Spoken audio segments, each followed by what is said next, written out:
Bonjour à toutes et bonjour à tous. Je voudrais en ce 17 novembre 2021 rendre un court hommage aux Gilets jaunes, à tous ceux qui les ont rejoints directement ou indirectement pour dénoncer les abus de ce pouvoir et les délires psychotiques dans lesquels ils s'enferment, puisqu'ils instrumentalisent cette crise, comme chaque guerre, pour servir les intérêts d'une industrie à la fois pharmaceutique et industrie technologique.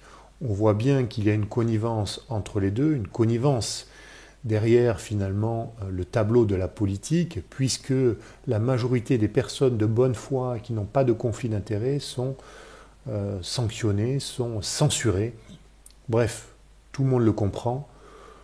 Tout ceci est cousu de fil blanc par des gens qui souhaitent imposer un agenda idéologique, celui du Great Reset et du contrôle par la technologie, dont le pass sanitaire est le cheval de Troie.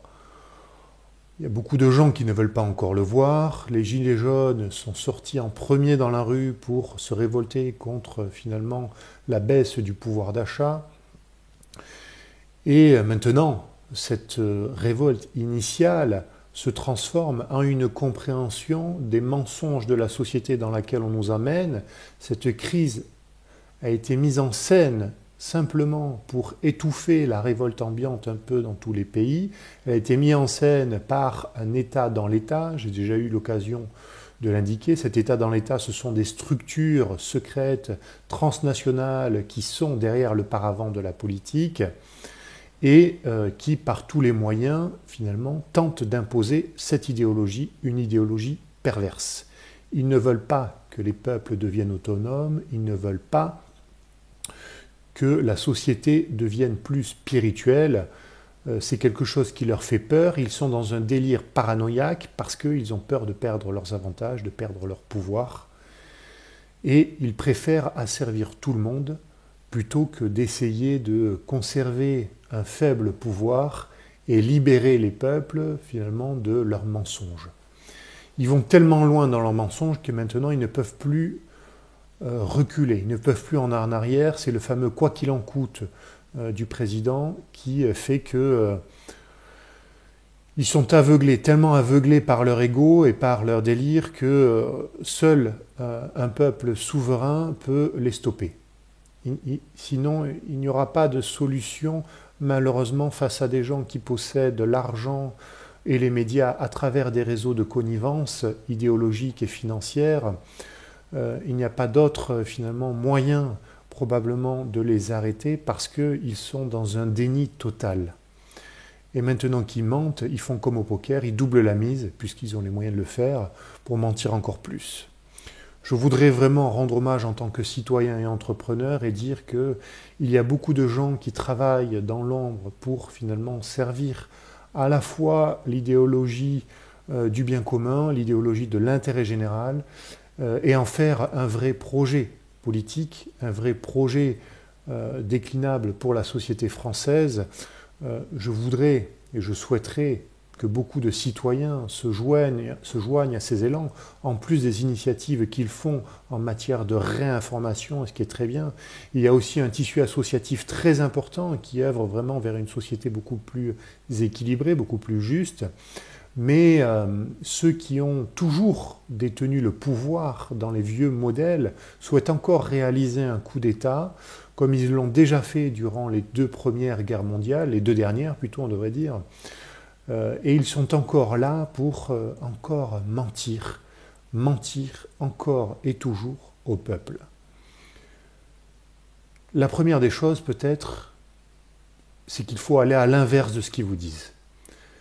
Ils prônent à travers une propagande insoutenable et des menaces d'une obligation de la piqûre. Il faut faire exactement l'inverse.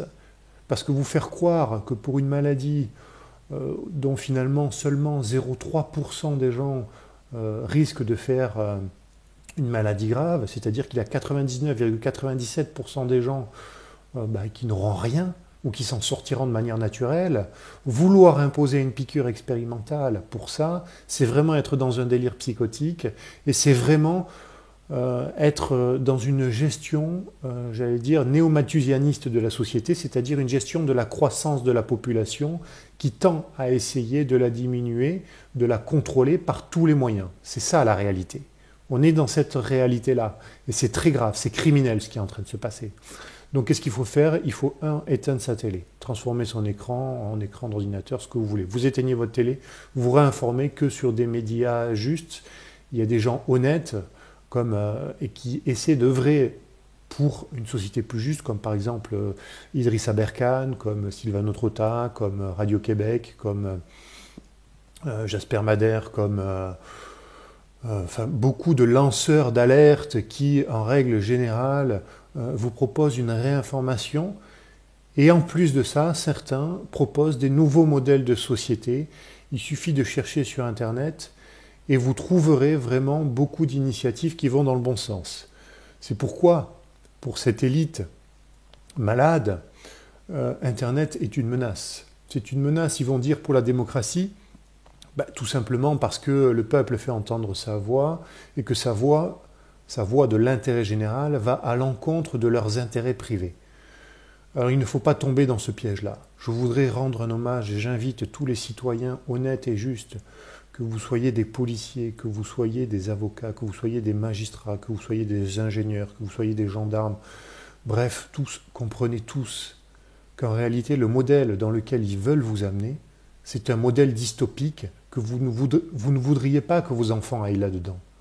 Ayez un peu de bon sens. Freinez des quatre fers dans toutes les professions. Créez un bloc uniforme pour que, ensemble, on puisse bâtir une nouvelle société française, un nouveau modèle qui sera beaucoup plus juste et qui permettra à toutes les corporations existantes de préserver leurs intérêts et de repartir sur une base saine, une base nettoyée de tous ces pervers narcissiques qui veulent vous faire croire qu'en refusant un traitement expérimental dont, je le répète, 99,97% des individus n'auront rien ou s'en sortiront de manière naturelle, et s'ils prennent un traitement préventif, comme les nombreux traitements qui ont été proposés par du repositioning médical par des médecins honnêtes, ils n'auront strictement rien. Je rends cet hommage à tous les combattants pour la liberté, à tous les justes. Il faut s'engager maintenant, il en va de votre responsabilité et finalement, j'allais dire, il en va des générations futures. S'il vous plaît, prenez vos compétences, prenez, j'allais dire, votre intelligence et mettez-les au service du bien commun, comme le font déjà les Gilets jaunes depuis plus de 3 ans. Structurez-vous et créez finalement une structure qui réunisse toutes ces bonnes initiatives dans un programme commun, quelque chose qui nous libérera des délires de ces élites. Je vous remercie pour votre attention et je vous dis à très bientôt pour une nouvelle vidéo. Merci. Au revoir.